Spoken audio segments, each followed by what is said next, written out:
I ever do that and have an adverse effect? Go ahead. Well, I mean, you're talking about reasonable managers.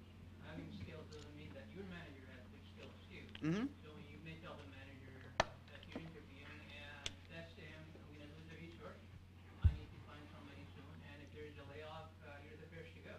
Well, you know what? I think that, you have to have a good understanding of who your manager is, right? I mean, and if you do that, you probably have made that, you've probably seen what's happened to other people at some point in time, and if that's the case, you probably would avoid that. Lee, Sir? can you back up one and just expand a little on the make financial needs known? Oh, well, like here, like if you're, if you said to somebody, so, your manager, and you said, it's really critical. We're having a new baby. My commuting costs are going up. Whatever it might be. I love working here, but in order to do so, I need more money, or I'm going to be forced to look for another job. So if you can let somebody know in terms that they probably understand, that probably affect them, they might throw their hands up in the air and say, look, I'm doing the best that I can. But they might also say, hey, look, you know what, let me see what I can do. I understand where you're coming from. So if you can do that, you probably have, if you can put it on terms that your manager understands that the manager, how it affects them also, they traditionally, if they're decent folks and you've kind of ascertained that by now, you'll know what kind of discussions you can and you can't have. You might have a manager that says, well, I don't really care. Well, then you know where you stand. Then you need to go interview, because your problem's never going to get fixed. So, I'm just looking. People have an effective network. What do I mean by that? Your network is the lifeline of your career. It just is.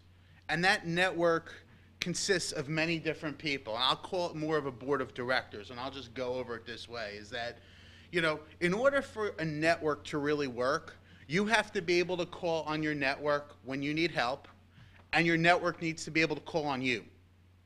It's kind of one of those things. If you believe you have a real expansive network and you ask for some help and you don't get a response, you got a problem with your network.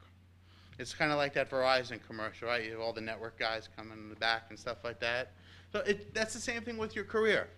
So you should be very proactive about this, because you never want to have to start building or calling upon a network when you're in crisis. This should be very proactive. So you have certain things that you have your peers. People like at Owasp. I mean, people here who have the same problems, the same issues. You get a nice little perspective from those folks. Contemporary. Just people in your profession that do different jobs.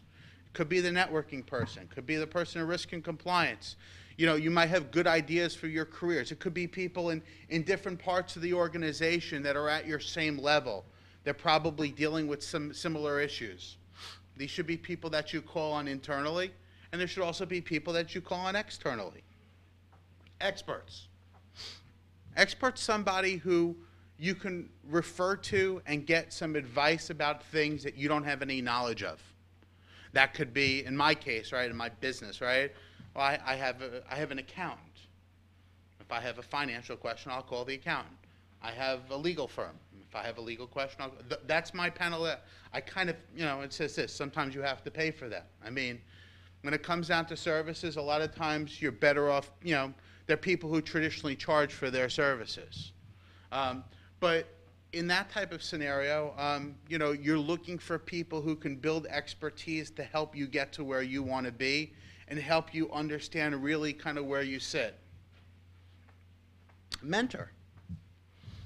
This is always an interesting topic, right? Because does anybody have a mentor here? Cool. How did you develop your mentor? He actually submitted his resume for consideration for a position that I was trying to fill. He was looking to twilight his career, Oh, okay. and so he had many, many, many, many more years of experience than I did. And as we started talking and I started explaining the role to him, he realized that it wasn't for him, even though he was interested in twilighting his career, and we just hit it off. Cool. You meet mentors in strange ways. Sometimes it's, an uncle that you've learned to respect, or a family friend, or sometimes it's a past boss. Um, when you have a mentoring relationship, normally for that relationship to have a good two-way set is that the mentor has to be able to get something of value from the mentee. Is that the mentee? Mento, right? From the mentee.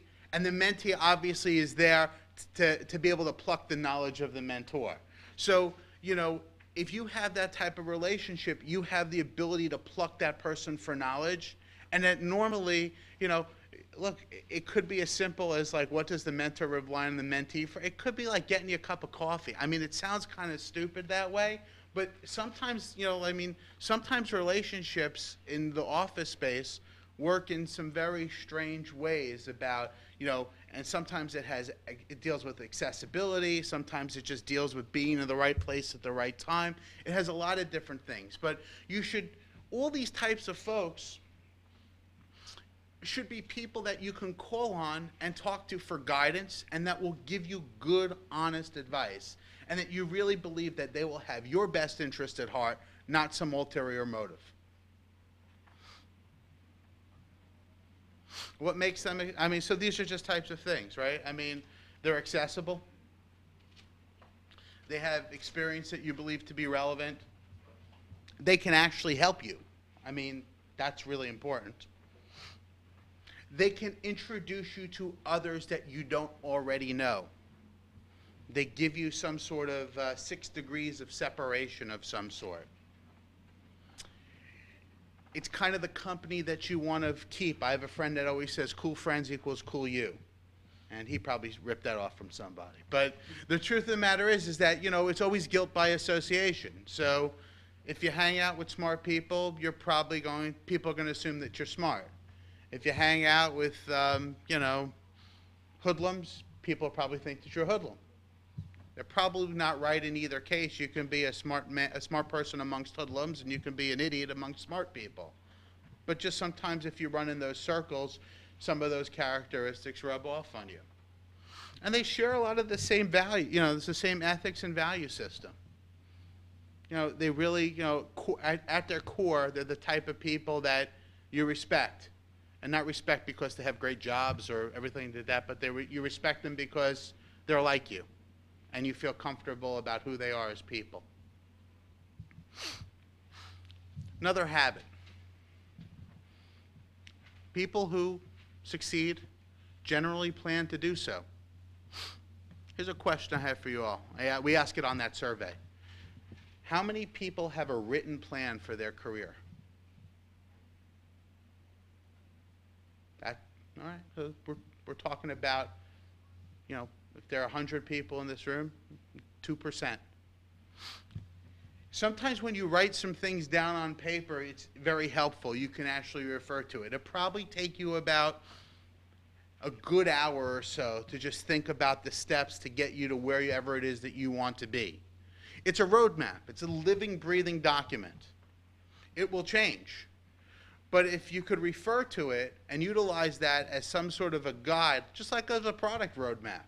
You know, when a product's evolving, different stages, different features, things evolve. Sometimes the product goes a different way. Sometimes the product goes another way. Sometimes it stays exactly on the track that you plan. Same thing with a business. Sometimes it stays very much aligned. Sometimes it moves in opposite directions. But the truth of the matter is that people have a plan.